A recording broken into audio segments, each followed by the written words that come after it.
চলুন বাড়ির সবজি দিয়ে ডিম ভর্তা বানিয়ে ফেলি। এই বাটা মশলাটা দেখছেন, এখানে টমেটো, ধনেপাতা, রসুন, পেঁয়াজ আর কাঁচা লঙ্কা দেওয়া আছে। তেলের ওপরে একটু শুকনো লঙ্কা দিয়ে দিলাম, তার সঙ্গে খানিক কাঁচা পেঁয়াজ কুচি করা, এটা হচ্ছে সিম কুচি, কাঁচা লঙ্কা, তারপরে দিয়ে দিচ্ছি টমেটোটা কিছু বেটে দিয়েছি। এই সব সবজি কিছু করে বেটে দিচ্ছি, আবার কিছু কুচি দিচ্ছি, এটাও তাই। এগুলো সব একটু কিছুটা করে বাটা আছে, কিছুটা কুচি দিয়ে নাড়াচাড়ার পরে দেখুন সামান্য একটু হলুদ দিলাম, যাতে একটু হলুদ হলুদ কালারটা আসে। লবণ দিয়ে দিচ্ছি এখনই, একটু নাড়াচাড়া করলাম, সামান্য একটু জল দিয়ে দিলাম যাতে একটু নরম টাইপের আসে। আর এই যে ধনেপাতা, এটাও বাড়িরই, আর ইচ্ছা মতো দেন ধনেপাতা, কোনো চাপ নেই, বুঝলেন। একটা ডিম, আমি যেহেতু একাই খাবো, এটা একটা ডিম দিয়ে একটু নাড়াচাড়া করেই কেমন কালার খুলবেন দেখুন। আর এটাকে গরম ভাতে বা গরম রুটি দিয়ে দারুণ একটা টেস্ট আসে, দেখছেন।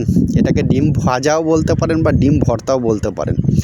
একদম কালারফুল আর সুন্দর একটা টেস্টের খাবার, বিশেষ করে শীতের দিনের সব রকম সবজি দিয়ে। এই যে দেখুন কত সুন্দর হয়েছে।